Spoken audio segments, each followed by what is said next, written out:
Luigi's Mansion, one of the launch titles of the GameCube that was released alongside the then new console on September 21st, 2001, has been, in my mind, one of the most intriguing games that Nintendo has ever put out, along with the likes of The Legend of Zelda Majora's Mask and Metroid Fusion. And I, AmzroSevca, the designer behind Luigi's Mansion Tribulation, wanted to bring to life an idea that would expand upon the unnerving nature of the first Luigi's Mansion game that its distant sequels never quite replicated with flying colors. This makes sense to an extent, since there was a 13-year gap between the first and second game, whereas the third game came out a mere 6 years after the second game, with a remake of the first using more of the newer aesthetics thrown in between. So, Nintendo was in a completely different kind of era as a company in general. However, as I continued to play the first Luigi's Mansion over the years, I couldn't help but imagine what the game would be like if it became significantly creepier. That's when I got the idea to start modifying the game visually, and then eventually by code and other means. Now, I want to kick off this developer insight with a pretty clear statement, since most people will otherwise be confused about the nature of this project. This project is playable, but it is not a game. It is an extensive multimedia design project that borders on the realm of video art. It uses a mix of real-time processing mods, ISO patches, gecko codes, AR codes, playlist hooks, debugging software, and other tools. To get it running, you need a fairly powerful system, nothing too crazy however, and a bit of technical know-how, since the setup process involves building everything out completely from scratch except for whatever material files have already been created. Due to this, the project exists solely as a video art piece for now, but this may change in the future once I have time to properly document the project and create an easy to follow assembly guide. That all being said, let's talk about the development of the project itself and what you may have missed while watching it through. Do be warned that this will include spoilers, so if you have not watched the project all the way through yet, I recommend you give yourself time to do that first. Otherwise, let's dive right on in. With Luigi's Mansion The Tribulation, which I will call LMTT from now on, I wanted to do more than just add some spooky visual flair to the base game. Instead, I wanted to take the opportunity to enhance the story, construct a more haunting soundtrack, and build an environment that felt a lot more oppressive and dark. The story of LMTT covers the background details of Luigi's Mansion that never is shown on screen, with some creative liberties taken at a few turns. I wanted to connect the story of Luigi's Mansion to Super Mario 64 first and foremost, since not only did Super Mario 64 feature Big Boo's Haunt, one of the potential inspirations for Luigi's Mansion, but it was the last mainline Mario game right before Luigi's Mansion released. There was also community fan theories over the years that would often talk about Paper Mario being connected to Luigi's Mansion, but I found Super Mario 64 to be more fitting for plot pieces that I was adding on. Namely because, again, Big Boo's Haunt from Super Mario 64 always reminded me a lot of Luigi's Mansion and vice versa. Not only that, but Super Mario 64 introduced the idea of locations of characters being trapped inside of paintings, or the paintings being treated as portals. This parallel can even be seen with Mario's portrait turning into Bowser in Luigi's Mansion, just like how Peach's portrait turned into Bowser before the Dark World level in Super Mario 64. And then in Super Mario 64 DS, we saw King Boo officially make an appearance as a boss in Peach's castle. So, I decided to blend some of the events of Super Mario 64 together with the pre-existing background details of Luigi's Mansion to create a more comprehensive backstory. This was mostly done using Render 96 mods with the Super Mario 64 PC port, and FMV sequences of Mario Party 4, which acted as a nice segue into the opening scenes of Luigi's Mansion. This is where things started to get real fun. While LMTT follows the plotline of Luigi's Mansion quite closely, the new story begins to build itself in the background from the start before fully emerging near the finale of the original game as new content comes out to play. One of the biggest factors in designing LMTT is that I wanted it to be longer and more fleshed out than the original Luigi's Mansion. The base game is great and only takes about 3 hours to beat if you just go from point A to point B with no sightseeing. This makes it a great arcade-like experience. However, I wanted more of Luigi's Mansion 1, and since the second and third game had very little in common with the first in regards to its mid-19th century Victorian style, with a touch of colonial Georgia might I add, that prominently featured the crooked forms of Alice in Wonderland, I turned to myself. Well, myself first, and then other ROM hacks that came out as time went on. Shout out to the Luigi's Bigger Mansion crew. So I began finding ways to visually modify the game to make the player rely on the flashlight more and perhaps encourage more intense exploration, thus slowing down gameplay by a bit.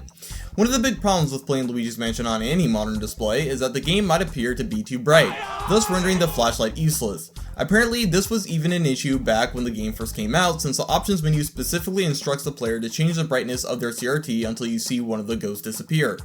But I figured, instead of changing the lighting on my display every single time I wanted to play the game, why not change the lighting of the game itself using tools such as Reshade, OBS, MGR, and other real-time post-processing tools. Eventually I ended up creating both Luigi's Bloody Mansion and Luigi's Mansion Nightmare this way. One of those two titles, Luigi's Bloody Mansion to be exact, you may already recognize if you've been following my work for several years now. Unfortunately, some issues arose as the machine I was using back then was not powerful enough to give a sharp enough image in different lighting conditions, the display I had was garbage, and the bitrate settings for capturing the environments in low lighting conditions was a complete mess. Luigi's Bloody Mansion featured 3 different lighting modes, which were Night, Grave, and Blood. Night mode changed the palette of the game slightly and put a large emphasis on using the flashlight to see your surrounding environment. Grave mode was a monochromatic variation of night mode that tried to replicate the looks of old black and white films while making it easier to see ghosts as it would spawn in.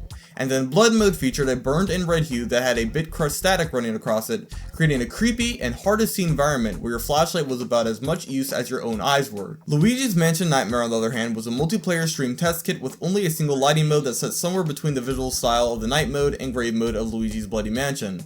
Unlike Luigi's Bloody Mansion, which only used a standard version of Luigi's Mansion's US release, Luigi's Mansion Nightmare ran some outdated but incredibly difficult Luigi's Mansion ROM hack that made the game near impossible to beat. And no, it wasn't Luigi's Mansion Prepare to Cry for those of you who might be well into the modding scene for the game. These lighting changes eventually were combined with some spooky royalty-free audio samples and creepy music tracks from games such as Super Mario 64 or The Legend of Zelda: Ocarina of Time to create what would now be considered the prototype of Luigi's Mansion: The Tribulation. As a bonus, I wrote a small story around the modifications I had made and weaved it into a short trailer for the project. Oftentimes, I like to call this version of the project Luigi's Bloody Mansion 1.5 since it was the last version of the project that I produced with extra features before putting it on hiatus for a couple of years. The story was incredibly simple, and honestly wasn't fleshed out enough to make sense, but some themes from it, such as Professor Egad being morally suspect and Luigi slowly losing his sanity, were retained in LMTT. LMTT took the lighting modes of Luigi's Bloody Mansion, rebuilt them from the ground up, and assigned them to completely different scenarios and sections, creating quote-unquote new areas for Luigi to explore. Unlike Luigi's Bloody Mansion and Luigi's Mansion Nightmare, LMTT uses both the PAL and NTSC-U versions of the game with their various revisions for different chapters of the game in addition to ISO patches such as Luigi's Mansion Premium Deluxe. Luigi's Mansion Prepare to Cry was going to make an appearance alongside Luigi's Mansion Beta Restoration, but changing the difficulty of the game was easier than I initially thought, and there were problems trying to get the Beta Restoration project running with certain codes and scripts active.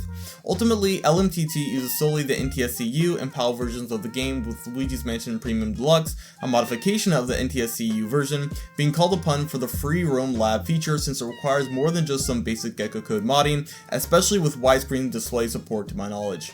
So, instead of just going through one mansion and finding King Boo at the end, Luigi gets sucked into a twisted maze of mansions that are variations of the normal mansion found in the NTSC-U version of the game. This happened largely because, in addition to lighting condition modifications, I wanted to explore the reverse gravity mechanic of the game further and feature the mirrored layout that was found in the PAL version of the Hidden Mansion. This means Luigi must now go through multiple iterations of the standard US Mansion and the mirrored PAL Hidden Mansion before reaching the new final boss. These quote-unquote new mansions were given their own names and attributes to differentiate them a bit more. The first mansion, called the Ghost Mansion, is the standard mansion you play through in the US version of the game. Second is a Mirror Mansion, which is a hidden mansion found in the PAL version of the game. Third is the Under Mansion, which is a Ghost Mansion flipped upside down with pitch black lighting conditions, making combat far harder. Fourth is the Blood Mansion, which is the PAL Mansion flipped upside down, imbued with heavy visual noise of a blood-like liquid, featuring an army of fire ghosts. Fifth and finally is the Shadow Mansion, which is a standard US mansion on acid with extreme difficulty. Ghosts have a wild amount of HP, Luigi can mysteriously begin to choke at any time, multi-hit knockback kicks in randomly when failing to capture ghosts, and all of the ghosts are resistant to everything but fire. As Luigi makes his way through these new mansions, the plot gets crazier as an unknown haunted force begins to more actively stalk Luigi, Professor Egad becomes hostile, and the details of the environment begin to get more mixed up. Many of the plot points that appear later into the runtime of LMTT come from the development history and beta of Luigi's Mansion, in addition to community fan theories that circulated over the past 2 decades since Luigi's Mansion's release. I wanted to find a way to tie in elements of the Luigi's Mansion beta into LMTT, so I used the Shadow Mansion as a primary vehicle for such while adding features such as a Game Boy device that reads time and certain ghost spawns being delayed. Some of you may have noticed that the intro sequence to the Shadow Mansion that plays whenever the player warps to it features footage from the Space World 2000 demo of Luigi's Mansion, and that during certain sequences, Luigi can walk through fake doors and walls that were once actual real doorways in beta versions of the game. Other events were inspired by community fan theories such as the shadow of Luigi hanging himself and the complex relationship between King Boo and Bowser, with some speculating that Bowser is actually dead and King Boo took his empty shell. Other plot elements came from another past project I had worked on called Luigi's Mansion Rewritten Tales, which attempted to recalibrate the rest of the Luigi's Mansion franchise to fit the theme of the first game while substantially iterating upon the ideas presented in it, both in aesthetics and gameplay.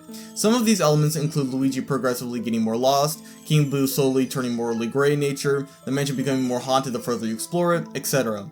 Inspiration for LMTT primarily came from works such as Machinarium, Resident Evil, System Shock 2, Little Nightmares, and Enter the Void, as I wanted to create more of a psychological horror game experience with unsettling background narratives as opposed to an on-the-nose freak and fright piece of horror media, which I feel wouldn't fit the direction of Luigi's Mansion very well. With all of that being said, I hope you enjoyed the LMTT project, and if you haven't watched it yet, I highly recommend you do so.